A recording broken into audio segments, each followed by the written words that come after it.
Welcome back to another episode of Change Your Life in 5 Minutes. Today, we're going to be talking about something that, I don't know, maybe it sounds simple at first. Oh, yeah. It's actually incredibly powerful, Yeah. and that is uh, saying no. Yes.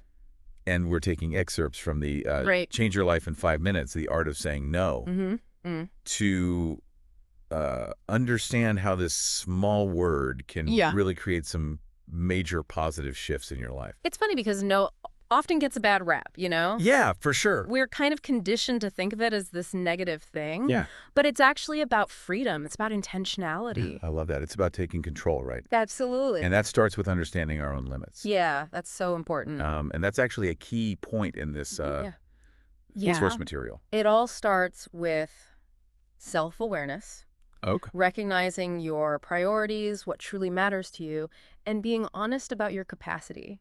Like, how much can you really take on without feeling overwhelmed? You know what I mean? Yeah. It's like a mental budget for your time and energy. Oh, I like that mental budget. I like that analogy. Yeah, right. Yeah, so if I'm already like running a deficit in my mental budget, Yes, that's my cue to start saying no more often. precisely.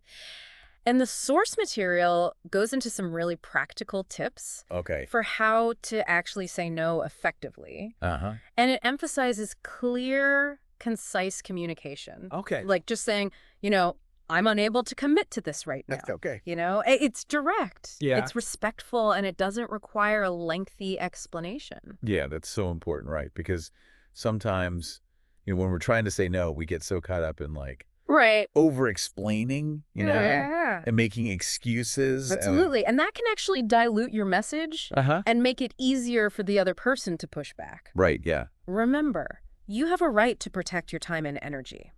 Saying no doesn't make you a bad person. Right. It makes you someone who values themselves and their commitments. Yeah, okay. That's a really empowering way to look at it. Yeah. But what about the situations where you do want to be helpful, Right. but you genuinely can't take on the request, Yeah. The source talks about offering alternatives. Yes. Wow. Yes. Right. And this is where it gets really interesting, I think.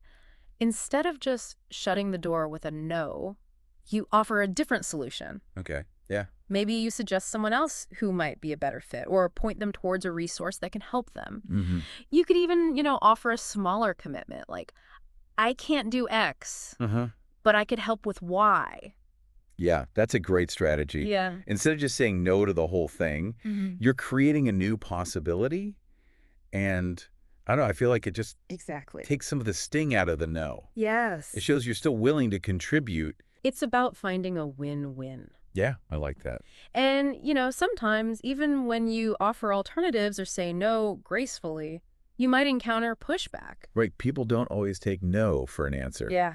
What does the source material say about dealing with those situations? Well, it encourages us to remember that setting boundaries is an act of self-care. Okay. It's about protecting your well-being, creating space for the things that truly matter to you. Right. So when you face pushback, it's important to remain firm but kind. Uh-huh. You don't need to over-explain or apologize for protecting your time. Right. Imagine a colleague asks you to take on a new project Uh-huh. when you're already swamped. Right. You can politely decline. You can reiterate your current commitments. Yeah. And emphasize your, limited capacity at the moment. And if they keep pushing. You stand your ground. You are not obligated to say yes. Okay. You are allowed to prioritize your own needs and well-being. All this talk about saying no has me thinking about the benefits. Oh, yeah. The source material highlights some pretty amazing ones, right? Absolutely.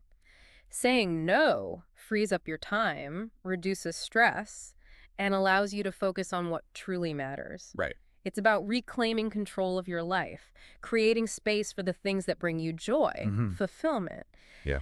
And even, greater productivity. Some studies show that people who set healthy boundaries Oh, wow. and prioritize their own needs Okay. are actually more effective in their work and relationships. That makes sense. If you're constantly, drained and overcommitted, you can't really bring your best self to anything. Right. You can't pour from an empty cup. Yeah. You have to fill yourself up first. Yeah. It's about recognizing that saying no is not selfish. It's an act of self-respect. Right. And when you respect yourself, you create healthier, more balanced relationships with others. They know where you stand, and they learn to respect your boundaries. This has been so insightful. So to wrap things up, It seems like the art of saying no is about much more than just uttering the word. Yeah, Right. exactly. It's about understanding ourselves, knowing our limits, and having the courage to Yes. prioritize our own well-being. It's a skill that can be learned and practiced just like any other. Yeah. Start small. Okay. Be consistent. Mm-hmm. And don't be afraid to hold your ground. The rewards are well worth it. Absolutely.